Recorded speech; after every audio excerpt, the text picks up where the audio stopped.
Bismillahirrahmanirrahim. Assalamualaikum warahmatullahi wabarakatuh. Alhamdulillahi rabbil alamin. Wassalatu wassalamu ala ashrafil anbiya'i wal mursalin wa ala alihi wa ashabihi wa man tabi'ahum bi ihsanin ila yaumiddin. Qala Allah ta'ala fi kitabihil karim, Ya ayyuhal yarfa'illahu alladhina amanu minkum walladhina utul ilma darajat. Wa qala Nabi sallallahu alaihi wasallam, talabul ilmi faridatun ala kulli muslim.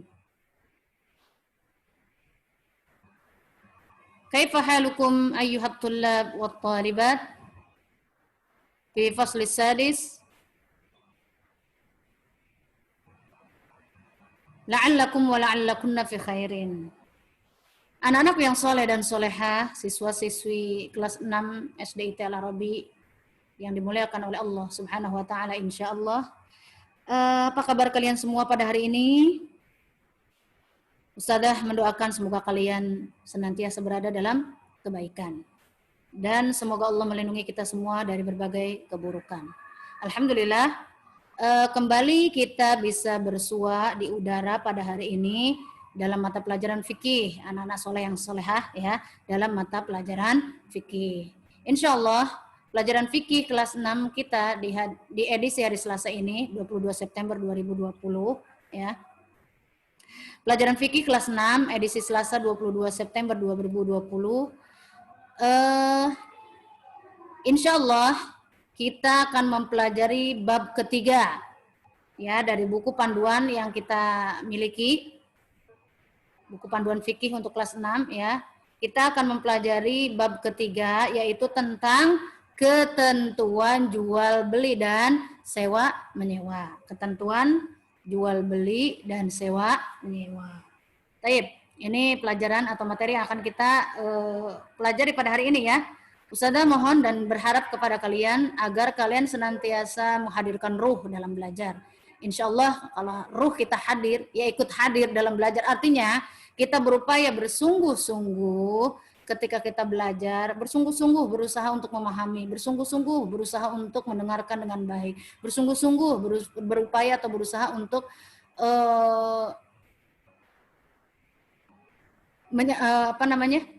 mendengarkan dengan teliti dan seksama, maka insya Allah ilmu yang kita pelajari akan menjadi ilmu yang bermanfaat. Dan ilmu yang kita pelajari mudah untuk dipahami. Lebih-lebih kita berharap karena konsentrasi kita penuh, karena kita fokus, karena menghadirkan ruh, betul-betul semata-mata ingin mencari ridha Allah, ya, ilmu ini akan menjadi ilmu yang bermanfaat dan juga kita bisa mengamalkannya. Karena banyak sekali anak-anak yang soleh dan soleha, banyak sekali orang yang berilmu tapi tidak bisa beramal. Ya, banyak pula orang yang beramal tapi tidak dilandasi dengan ilmu. Maka penting bagi kita ketika kita menuntut ilmu, mempelajari suatu ilmu, ya, pertama kita betul-betul niat ikhlas karena Allah, ya, kedua kita betul-betul menghadirkan ruh, artinya fokus, serius, sungguh-sungguh dan semangat. Kemudian yang ketiga, ya tentunya kita berharap kepada Allah semoga Allah memberikan kemudahan di dalam mempelajari suatu ilmu yang berkaitan dengan syariat agama kita. Dan salah satu ilmu yang berkaitan dengan syariat agama kita adalah ilmu fikih, ya, ilmu fikih. Taib anak-anak yang soleh dan solehah, kita akan sama-sama mencoba belajar ya terkait jual beli dan sewa menyewa. Sebelum kita bahas secara rinci atau secara detail apa itu jual beli dan sewa menyewa, ya, kita berdoa kepada Allah Subhanahu wa taala dengan doa yang sudah dicontohkan oleh Nabi kita Muhammad sallallahu alaihi wasallam, yaitu dengan doa Allahumma inni as'aluka ilman nafi'a wa rizqan thayyiba wa amalan mutaqabbala. Ya Allah, aku memohon kepadamu ilmu yang bermanfaat, rizki yang halal dan amalan yang diterima. Amin ya rabbal alamin. Taib, ketentuan jual beli dan sewa menyewa. Mungkin untuk pertemuan hari ini kita akan bahas fokus dulu terhadap jual beli ya. Taib, bab ketiga ketentuan jual beli dan sewa menyewa. Taib, Anak-anak yang soleh dan soleha, anak-anak ustazah semua yang ustazah cintai dan ustazah banggakan, dan semoga semuanya dimuliakan oleh Allah Subhanahu wa taala, ya. Terkait materi bab ketiga ini tentang ketentuan jual beli dan sewa menyewa, ya. Tujuan kita mempelajari ini adalah diantaranya satu, agar kita memahami makna dari jual beli, hukum dan hikmahnya, ya. Dalam Islam itu semuanya sudah diatur sedemikian baik, ya. Kalau kita sudah bisa memahami suatu hukum, ya, kemudian kita akan mengetahui hikmahnya. Dan tujuan kita mempelajari jual beli dan sewa menyewa yang pertama adalah memahami makna jual beli, kemudian kita memahami apa hukum jual beli, dan memahami apa saja hikmah dari jual beli.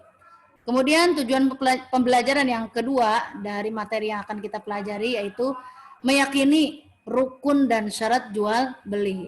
Nanti setelah kita mempelajari dengan baik, ya, dari materi jual beli ini, nanti di sana akan kita jumpai tentang rukun dan syarat jual beli. Dan ketika kita tahu, kita paham, mengerti tentang rukun dan syarat jual beli, tentunya kita harus meyakini dan mengamalkannya. Kemudian tujuan yang ketiga yaitu mengidentifikasi jual beli yang dilarang, ya. Agama kita sudah mengatur sedemikian baik, sedemikian rupa apa yang boleh, apa yang tidak boleh dalam kehidupan ini, termasuk dalam hal jual beli. Ya, Allah sudah mengatur jual beli apa saja yang diperbolehkan dan jual beli apa saja yang tidak diperbolehkan. Namun secara garis besar yang dibolehkan Allah, yang halal itu lebih banyak disediakan oleh Allah dibandingkan yang tidak halal, ya. Maka nanti kita akan menemukan beberapa jual beli yang dilarang dalam agama kita dan kita harus bisa mengidentifikasinya.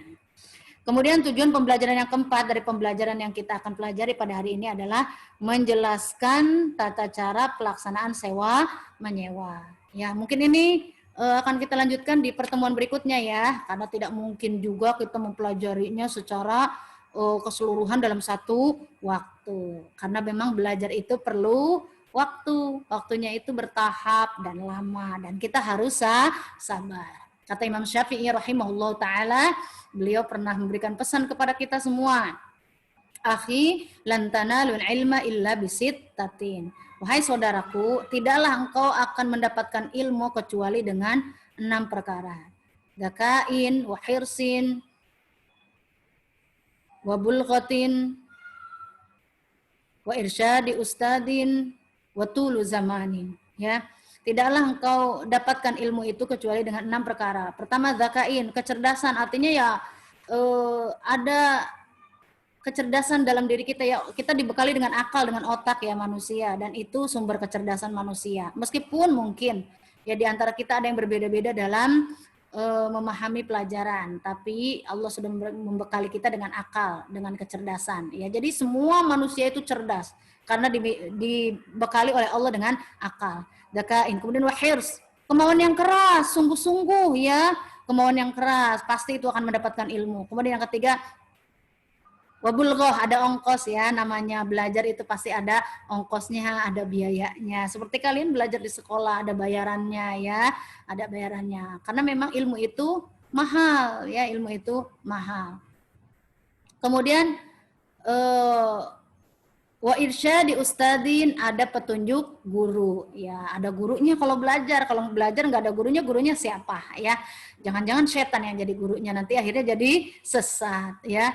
Ada petunjuk guru, ada penjelasan dari guru, talaki dengan guru. Kemudian yang kelima, wastibarin, ya, sabar, ya, harus sabar, ya. Namanya menuntut ilmu tidak langsung instan. Sekarang belajar terus langsung bisa, ya. Sekarang dikasih pelajaran ilmu terus langsung bisa paham, nah, ya, maka harus sabar, ya, harus sabar dari kelas 1 naik kelas 2, kelas 3, kelas 4, kelas 5, sampai kelas 6, ya.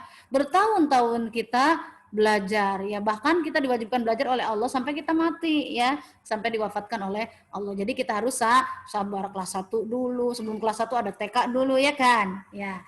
Tapi kemudian yang terakhir adalah watuluz zaman, yaitu waktunya lama, bertahap. Jadi kita harus sabar. Baik, anak-anak yang soleh dan soleha, ini tujuan pembelajaran kita, ya, terkait materi di bab ketiga, ketentuan jual beli dan sewa menyewa. Lanjut. Baik. Oke, pelajaran ke-1 kita pahami, kita belajar dulu pelajaran pertama ya. Pelajaran pertama tentang jual beli. Dalam pelajaran pertama ini di bab jual beli, di bab ketiga tentang jual beli. Ini pelajaran pertama tentang jual beli ya, anak-anakku yang soleh dan soleha perhatikan. Dalam jual beli nanti kita akan bahas, akan kita pelajari makna. Makna dari apa? Makna dari jual beli. Kemudian kita akan bahas hukum. Hukum dari apa? Hukum dari jual beli. Ya. Kemudian hikmah dari jual beli. Ini di pelajaran pertama. Perhatikan baik-baik ya anak-anak yang soleh dan soleha. Baik, kita akan pelajari pertama makna jual beli. Apa makna atau arti dari jual beli tersebut? Yo, siapa yang tahu? Atau mungkin sudah membaca ya? Nah, ketika kita mempelajari suatu ilmu, ya ada baiknya kita membaca terlebih dahulu materi yang akan dipelajari di pertemuan itu. Ya, Ustazah ucapkan jazakumullah khairan ya yang sudah membaca terlebih dahulu. Yang belum membaca, ya mungkin bisa sambil membaca ya. Yang sudah membaca, yuk kita sama-sama pelajari. Makna jual beli atau arti jual beli. Jual beli itu artinya atau jual beli artinya adalah menukar suatu barang dengan barang yang lain dengan rukun dan syarat tertentu. Perhatikan, ini arti dari jual beli. Menukar suatu barang dengan barang yang lain dengan rukun dan syarat tertentu dengan tujuan untuk memiliki. Oke, perhatikan. Ini arti jual beli. Nanti kalau ada soal, apa makna jual beli? Nah, jawabannya yang ini. Jual beli adalah menukar suatu barang dengan barang yang lain dengan rukun dan syarat tertentu dengan tujuan untuk memiliki. Jadi menukar suatu barang dengan barang lain, tukar menukar barang. Ya, tukar menukar barang. Tapi tidak hanya sekedar menukar, harus memenuhi rukun dan syarat tertentu yang sudah ditetapkan dalam Islam. Ya. Kemudian ada tujuannya. Tujuannya untuk memiliki. Ya, si pedagang ingin memiliki barang yang ditukar berupa apa? Uang misalkan kalau kita beli. Si pembeli ya menukar uangnya dengan barang. Ya, barang yang dia inginkan. Tujuannya apa? Untuk memiliki. Jadi si pedagang memiliki uang, ingin memiliki uang, si pembeli ingin memiliki barang yang diinginkan. Ya. Ini makna dari jual beli, menukar suatu barang dengan barang yang lain dengan rukun dan syarat tertentu dengan tujuan untuk memiliki. Kemudian anak-anakku yang soleh dan soleha selanjutnya perhatikan. Sebelum kita pelajari dan perhatikan. Tadi sudah ya kita pelajari tentang makna, jangan sampai lupa. Makna jual beli adalah menukar suatu barang dengan barang yang lain dengan rukun dan syarat tertentu dengan tujuan untuk memiliki. Kemudian sekarang kita pelajari hukum jual beli. Oke, perhatikan. Hukum jual beli. Jadi dalam Islam jual beli itu ada hukumnya. Namun sebelum kita pelajari dan mengetahui hukum dari jual beli, perhatikan lebih dahulu bentuk-bentuk jual beli yang ada di masyarakat kita pada saat ini. Ya, perhatikan. Bentuk-bentuk jual beli nih, anak-anakku sekalian yang soleh dan solehah yang dirahmati oleh Allah Subhanahu wa taala, bentuk-bentuk jual beli yang ada di masyarakat kita pada umumnya. Pertama, jual beli barter. Barter itu apa? Tukar menukar barang dengan barang, disebut barter. Jadi kalau ibu tukar buku, misalkan ibu menukar buku dengan buku lain yang kalian miliki, itu namanya barter. Atau misalkan ibu menukar barang pensil, ya kalian punya penghapus, ya ibu ingin penghapus, kalian ingin pensil, itu namanya barter. Nah itu yang pertama ya, jual beli barter. Kemudian yang kedua money changer, ya, pertukaran mata uang, ya, pertukaran mata uang. Rupiah ditukar ke dolar, dolar ditukar ke rial, misalkan ya. Itu disebut money changer, ya.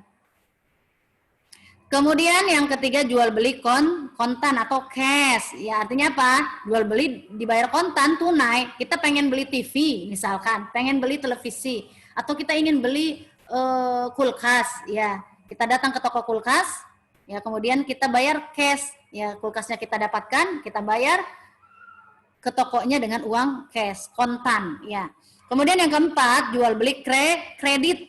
Jual beli kredit itu apa? Diangsur bayarnya, diangsur pembayarannya. Ya, jual beli kredit. Contohnya, misalkan ibu ingin beli motor harganya misalkan 12 juta. Qadarullah ibu nggak sampai duitnya, ya nggak sampai 12 juta. Ya cuma punya misalkan cuma punya 7 juta. Harga motornya berapa tadi? 12 juta.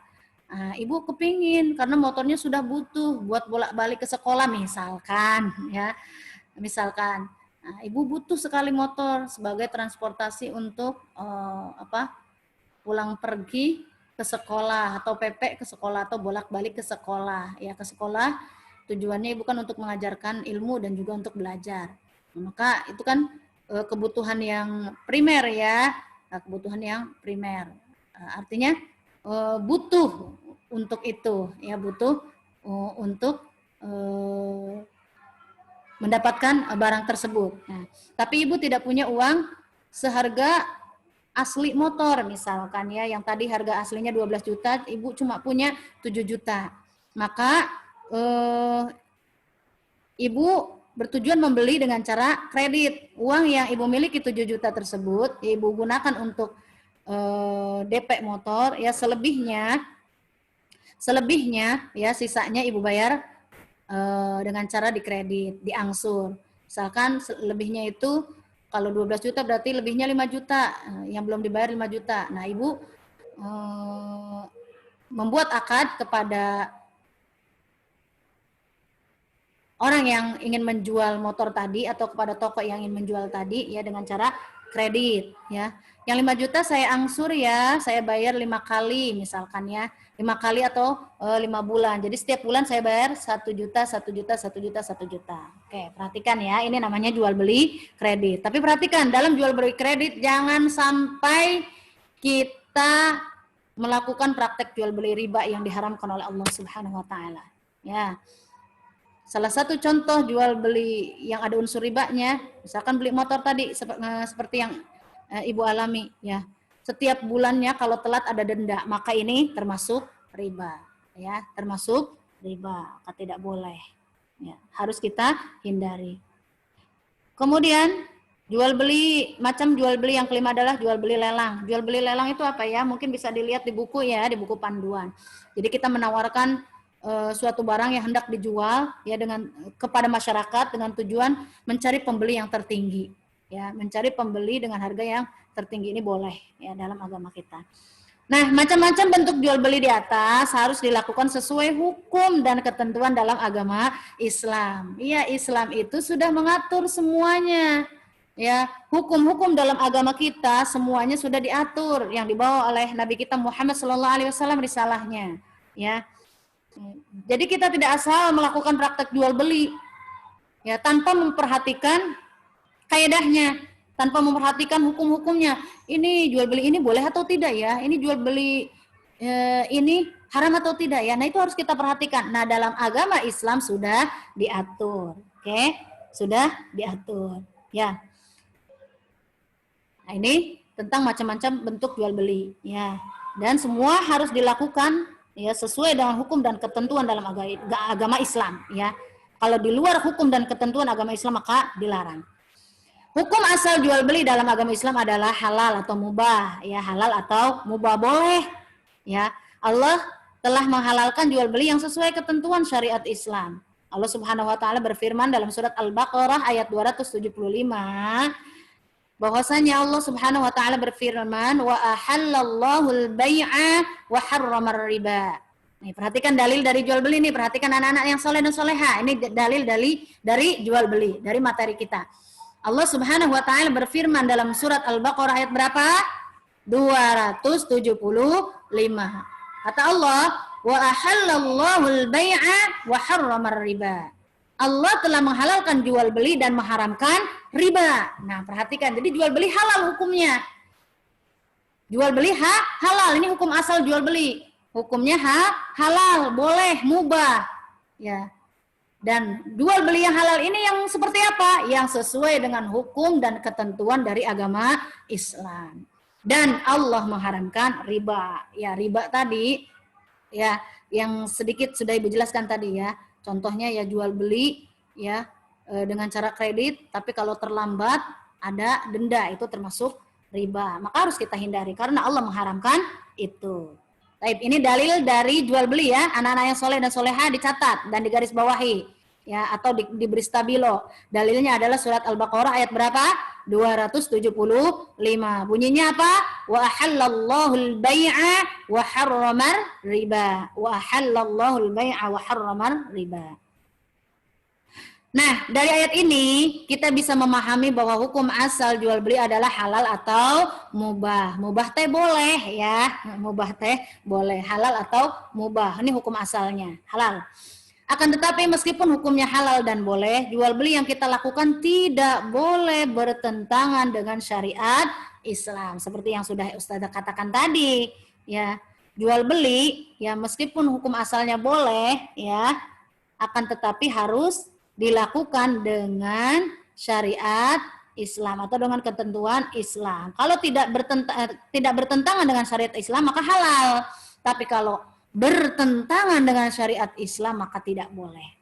Jadi prinsip jual beli dalam agama Islam adalah tidak boleh merugikan salah satu pihak.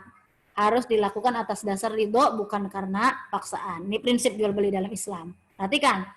Tidak boleh merugikan salah satu pihak. Makanya perhatikan anak-anak, ketika kita melakukan jual beli, ya sebagai penjual, sebagai pembeli. Sebagai penjual kita tidak boleh merugikan pembeli. Contohnya apa? Merugikan pembeli. Misalkan kita menjual suatu barang.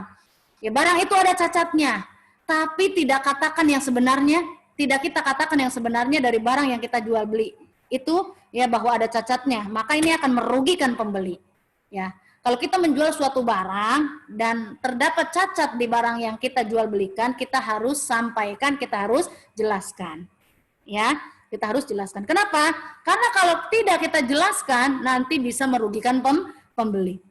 Setelah kita jelaskan, kalau di barang yang kita jual belikan ada cacat misalkan, pembeli tetap mau membeli, ya karena ini barang langka misalkan. Nah, maka ini sudah terjadi ridho, ya sudah sudah ada saling ridho, berarti pembeli sudah memahami kalau barang ini ada cacatnya, penjual sudah menjelaskan, tapi pembeli tetap ingin membeli, berarti dia sudah ridho. Ya, jadi prinsip jual beli dalam Islam adalah tidak boleh merugikan salah satu pihak. Ya, tidak boleh merugikan salah satu pihak. Nah, contohnya tadi penjual. Nah, sekarang bagaimana pembeli bisa merugikan penjual? Memang bisa ya pembeli merugikan penjual, bisa.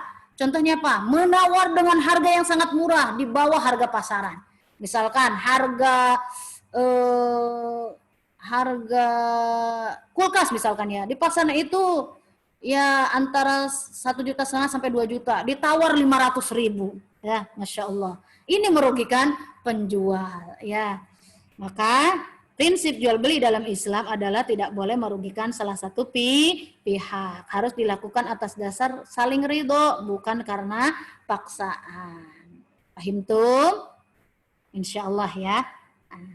Perhatikan baik-baik. Kemudian anak-anak yang soleh dan solehah ya, dari dua dalil tadi ya, kita sudah mempelajari pertama hukum asal jual beli ya. Pertama hukum asal jual beli yaitu halal, boleh atau mubah. Ya, dengan catatan harus sesuai dengan ketentuan dan syariat Islam ya. Kita juga akan mempelajari dari hukum jual beli dari dalil tadi tentang jual beli ya. Kita akan pelajari beberapa hukum jual beli ya. Jadi kalau hukum asalnya mubah atau boleh atau halal. Nah, namun ada juga hukum-hukum yang lain dari jual beli. Di antaranya apa? Satu, mubah atau halal. Ini sudah kita pelajari tadi. Jadi hukum asal dari jual beli adalah mubah atau halal. Yang kedua, wajib. Oh, ada ya hukum jual beli itu wajib. Bisa jadi kita melakukan jual beli itu wajib. Ya. Dalam keadaan apa? Menjualnya kita dari barang yang kita miliki merupakan keharusan. Contohnya, misalnya menjual barang untuk membayar hutang. Ya, hutang itu wajib dibayar. Ibu punya barang, misalkan ibu punya motor, ya karena ibu punya hutang, ya sudah lama belum ibu bayar. Sementara ibu tidak punya kesanggupan lain untuk membayar kecuali harta ibu tersebut, ya berupa motor. Maka ibu menjual motor untuk keperluan membayar hutang, menjual motornya hukumnya wajib. Ya, menjual motornya hukumnya wajib. Sebab ibu sudah tidak punya kemampuan lagi untuk membayar kecuali dengan cara menjual motor tadi. Ya, ini wajib. Jadi wajib hukumnya menjual motor itu wajib. Ya. Dengan tujuan untuk membayar hutang, dan betul-betul kemampuan kita ada pada menjual motor tadi. Nah, ini menjual motornya jadi wajib hukumnya, ya, untuk keperluan membayar hutang. Membayar hutang itu wajib, ya.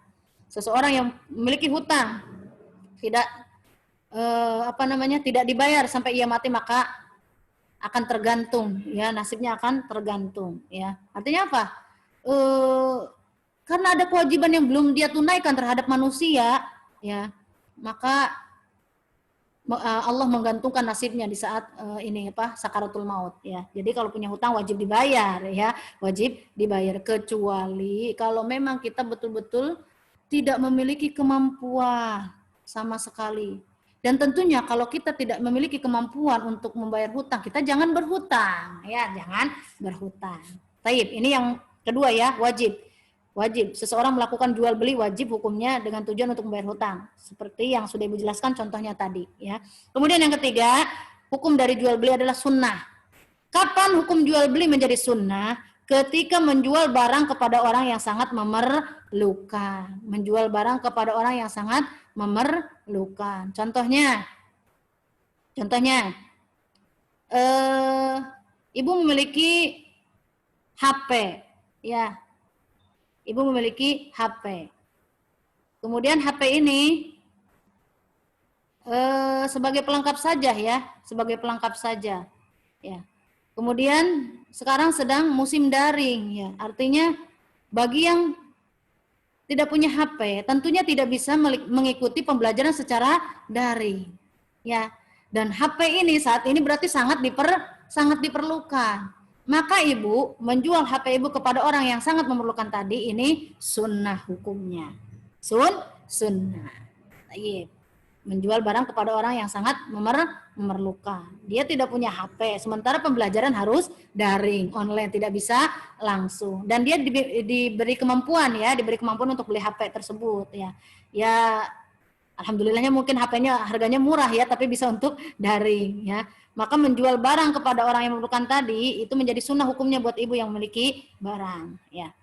Kemudian yang keempat, hukumnya haram. Nah, perhatikan, ini hukum yang keempat, haram. Kapan jual beli hukumnya menjadi haram? Yaitu ketika menjual barang yang diharamkan untuk diperjualbelikan, ya.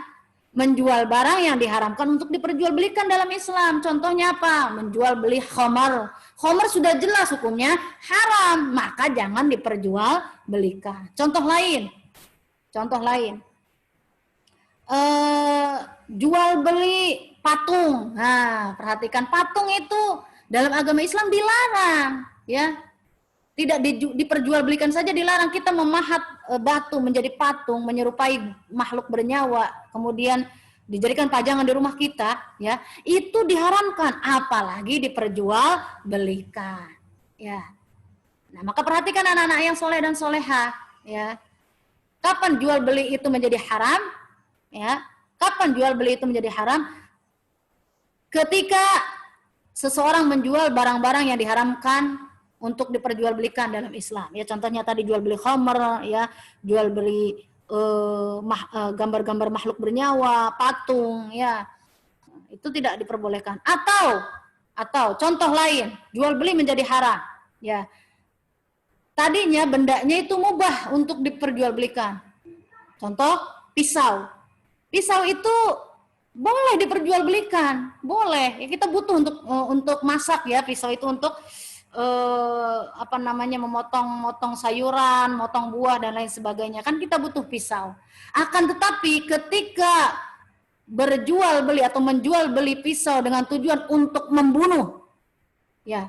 Jadi menjual pisau kepada seorang pembeli, ya, tujuannya untuk membunuh, maka menjual pisau ini menjadi haram hukumnya. Karena tujuannya untuk melakukan maksiat. Membunuh itu maksiat, dosa besar, ya. Maka tidak diperbolehkan, ya. Maka kalau kita menjual pisau ya, atau benda-benda tajam, tapi tujuannya untuk bermaksiat, melakukan dosa pada Allah Subhanahu wa taala, hukumnya menjadi haram. Nah, ini 4 hukum dari jual beli. Sudah paham semua? Insya Allah. Kita baca lagi ya dari awal ya. Hukum jual beli ada 4 macam. 1, mubah atau halal. 2, wajib. 3, sunnah. 4, haram. Allahu ta'ala a'lam bissawab. Ya. Sampai di sini dulu pelajaran kita pada hari ini. Semoga bermanfaat dan semoga menjadi ilmu yang bermanfaat. Dan tentunya bisa menambah wawasan kita dalam masalah ilmu fikih ya. Terus diulang-ulang pelajarannya di rumah, kemudian di murojaah, kalau ada yang tidak paham bisa ditanyakan ke ustadzah ya. Tayyib, kiranya cukup yang ustadzah sampaikan, mudah-mudahan sekali lagi menjadi ilmu yang bermanfaat dan Allah memberikan kemudahan bagi kita di dalam memahami pelajaran-pelajaran, terutama pelajaran-pelajaran agama ya. Kalau ada yang salah dari perkataan ustadzah terkait penjelasan jual beli hari ini, ustadzah mohon ampun kepada Allah, astagfirullah, dan ustadzah mohon dibukakan pintu maaf yang sebesar-besarnya kepada kalian semua. Kita akhiri dengan kafaratul majlis. Subhanakallahumma wa bihamdika asyhadu an la ilaha illa anta astaghfiruka wa atubu ilaih. Billahi taufiq wal hidayah. Wassalamualaikum warahmatullahi wabarakatuh.